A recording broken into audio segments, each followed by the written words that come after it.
और इस वक्त की बड़ी खबर जयपुर से 13 सिविल लाइंस आवास पर पहुंच रहे हैं नवनिर्वाचित विधायक कालीचरण सराफ, बाबू सिंह राठौर, प्रेमचंद बैरवा ये वहां पहुंचे हैं। साथ ही साथ गोविंद रानीपुरिया, ललित मीणा, कंवरलाल मीणा, राधेश्याम बैरवा,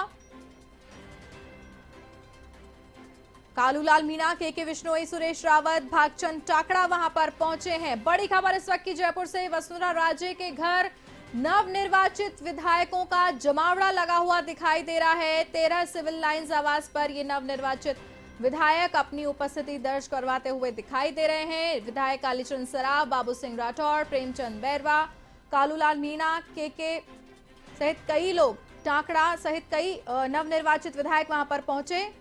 सुरेश रावत, कालूलाल मीणा, के विश्नोई, भागचंद टाकड़ा वसुंधरा राजे के घर पहुंचे हैं।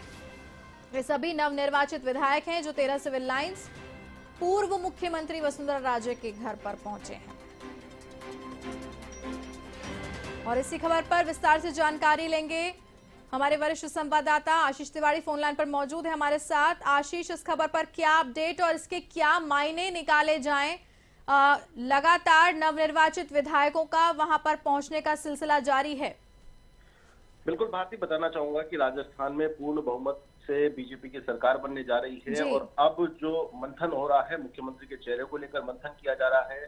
केंद्रीय नेतृत्व इस तलाश में जुटा हुआ है। हालांकि विधायक दल की बैठक के बाद में इस पर मुहर लगेगी। संसदीय जो समिति है, बोर्ड है, उसकी बैठक हो गई है दिल्ली में और अब जल्द ही इस पर कोई निर्णय होगा। लेकिन जो प्रमुख चेहरे हैं उसमें वसुंधरा राजे शामिल हैं, प्रदेश की मुख्यमंत्री रही हैं और उनके आवास पर नवनिर्वाचित विधायकों का पहुंचना एक संकेत है और कहीं न कहीं ये जो विधायक पहुंच रहे हैं उससे ये एक इशारा जरूर आलाकमान को भी जा रहा होगा कि वसुंधरा राजे के समर्थित विधायक जो है उनकी संख्या किस प्रकार से वो बता सकती हैं। हालांकि पार्टी का निर्णय होगा और वो मानना होगा, लेकिन जो विधायक पहुंचे हैं उनमें उनके घर पर कालीचरण सराफ, बाबू सिंह राठौर, प्रेमचंद बैरवा, गोविंद रानीपुरिया, ललित मीणा, कंवरलाल मीणा, राधेश्याम बैरवा, कालूलाल मीणा, के विश्नोई, सुरेश रावत, भागचंद टाकड़ा समेत करीब 30 विधायक हैं नवनिर्वाचित जो उनके आवास पर पहुंचे हैं और ये संकेत जरूर है कि एक इसे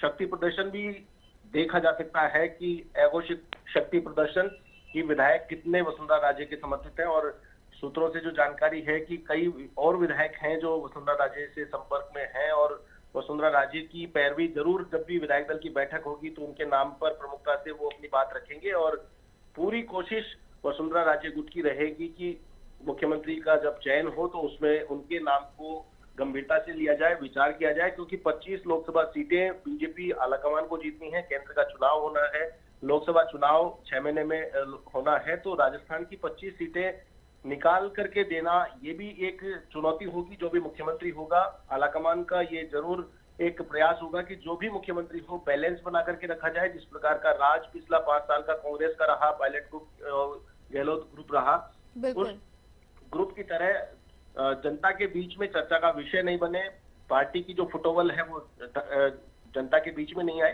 तो उन सब चीजों पर पूर्ण विराम लगाने की कोशिश बीजेपी आलाकमान की रहेगी। हालांकि आरएसएस की भी पूरी इसमें भूमिका रहेगी। तो कौन चेहरा होगा ये कहना भी मुश्किल होगा।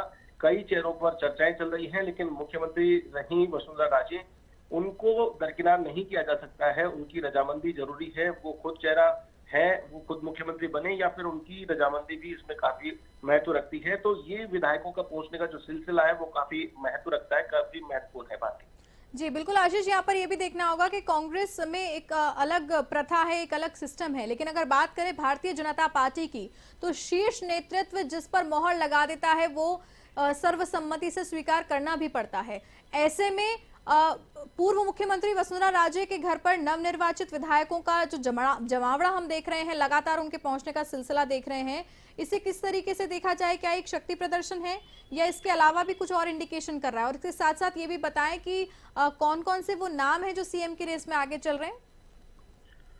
बिल्कुल भारती, बताना चाहूंगा कि बीजेपी में अनुशासन का डंडा काफी प्रमुखता से चलता है और जिस प्रकार से बीजेपी का मैनेजमेंट है, कोई भी अंदर खाने की बात होगी, अगर गुटबाजी में बटी हुई बीजेपी होगी, लेकिन बाहर उसको आने नहीं दिया जाएगा। उसको पाटने का प्रयास पूरा आलाकमान का रहता है, पूरा मैनेज तरीके से इस काम को किया जाता है और मुख्यमंत्री का जो चयन होगा वो भी पूरे मैनेज तरीके से होगा। मैसेज यही आएगा कि सारे विधायक पूरे एकजुट है, एक राय है और एक राय जी होकर के ही उन्होंने इस चेहरे को चुना है।